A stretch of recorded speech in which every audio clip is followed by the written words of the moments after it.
एक बार फिर से बात रीवा की कर लेते हैं, जहाँ त्योंधर में कल शाम 6 साल का बच्चा मयंक करीब 60 फीट गहरे बोरवेल के गड्ढे में गिर गया। तब से लगातार रेस्क्यू ऑपरेशन चलने के बाद भी बच्चे को अभी तक निकाला नहीं जा सका है। मौके पर अभी भी रेस्क्यू ऑपरेशन जारी है।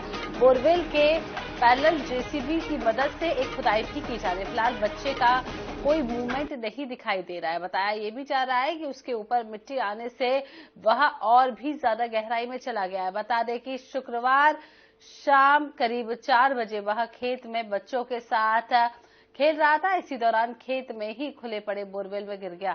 दिनेश ढैया हमारे साथ बने हुए ग्राउंड जीरो से वो रिपोर्ट कर रहे हैं। दिनेश, क्या कुछ अपडेट? फिलहाल रेस्क्यू ऑपरेशन कहां तक चला? जिस तरीके से कल शाम का बच्चा दबा हुआ है, रेस्क्यू ऑपरेशन लगातार चल रहा है, किस तरीके से पूरा रेस्क्यू ऑपरेशन चलाया जा रहा है?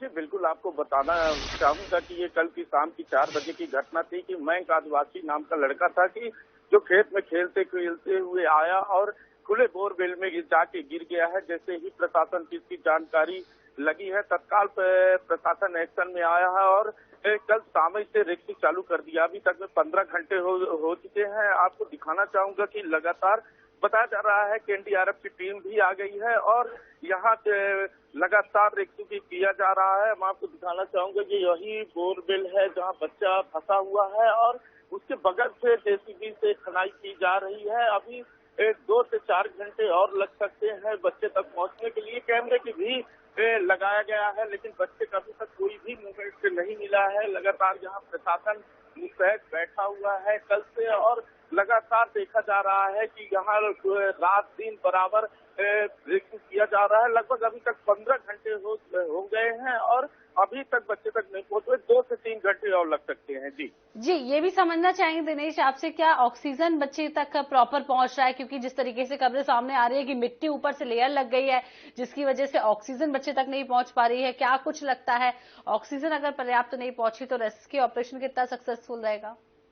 नहीं, बिल्कुल बताना चाहूंगा कि ऑक्सीजन की बात करें तो ऑक्सीजन पहुंच गया है, ऑक्सीजन की व्यवस्था की गई है और कैमरे भी कुछ दिक्कतें आ रही हैं, मौसम की भी दिक्कतें आ रही हैं और कैमरे की जो देखा जाए तो बच्चे तक कैमरे नहीं पहुंच रहे थे। अनुमान लगाया जाता है कि नीचे पानी भी भरा हुआ है, इस वजह से काफी समस्याएं आ रही हैं। आप देखना चाहेंगे कि चारों तरफ देखिए एनडीआरएफ की टीम लगी हुई है और उनका एनडीआरएफ टीम का कहना है कि 2 से 3 घंटे और लगेंगे और हम लोग बच्चे को पूरा प्रयास रहेगा कि उसकी जीवित अवस्था में हम उसको निकाल लें। जी दिनेश, जिस तरीके से पहली बार तो ऐसा मामला सामने नहीं आया, इस तरीके की तस्वीरें हम बार बार कई बार देखते हैं, लेकिन जिम्मेदारी कोई नहीं लेता।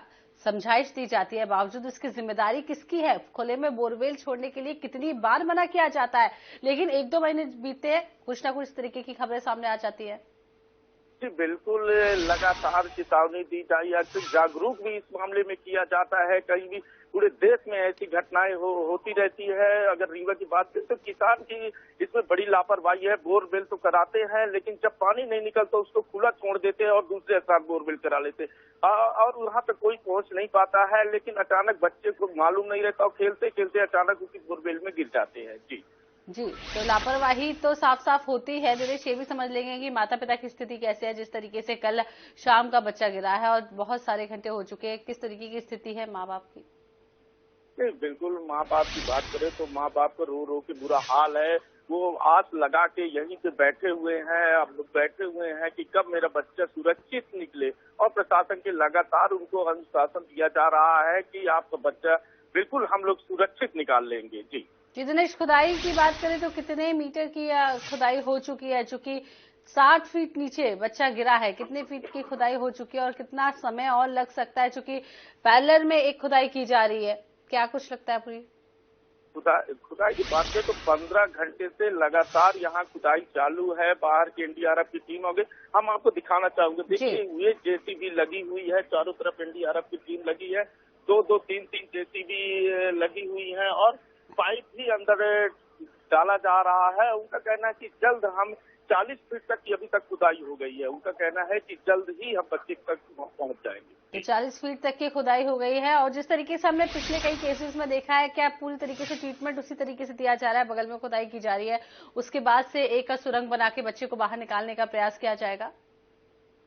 जी बिल्कुल, सुरंग की बात है, सुरंग लगातार यहाँ बनाया जा रहा है। आपको दिखाए भी हैं और ये जेसीबी एक लगी है जो सुरंग बनाई जाती है। सुरंग बनाने के बाद वहां से पाइप डाली जाएगी और उस पाइप के माध्यम से एनडीआरएफ की टीम जहां पर बच्चा है वहां तक पहुंचने की कोशिश करेंगे। प्रशासन की बात करें तो आप हमारे सामने देख सकते हैं, कल से ही रीवा एसपी और कलेक्टर जितने भी प्रशासन है लगातार यहाँ मुस्तैद बैठे हुए हैं और उनका भी कहना है कि जल्द ही जब तक बच्चे सुरक्षित निकालने का पूरा प्रयास किया जा रहा है। जी अभी नजर बना के रखिएगा, आगे भी आपसे पल पल की अपडेट लेते रहेंगे। फिलहाल के लिए बहुत बहुत शुक्रिया। तो रीवा से हमारे संवाददाता जुड़े थे ग्राउंड जीरो से, जो तमाम तस्वीरें हमें दिखा रहे थे। कल रात से रेस्क्यू ऑपरेशन चल रहा है और 40 फीट की खुदाई हो चुकी है। 60 फीट नीचे बच्चा दबा हुआ है, उसे निकालने का प्रयास लगातार किया जा रहा है और रेस्क्यू ऑपरेशन के जरिए उस बच्चे को निकालने का प्रयास किया जा रहा है। हम भी चाहेंगे कि जल्दी से बच्चा बाहर निकल जाए। आप भी दुआ करिए कि मयंक सुरक्षित बाहर निकले।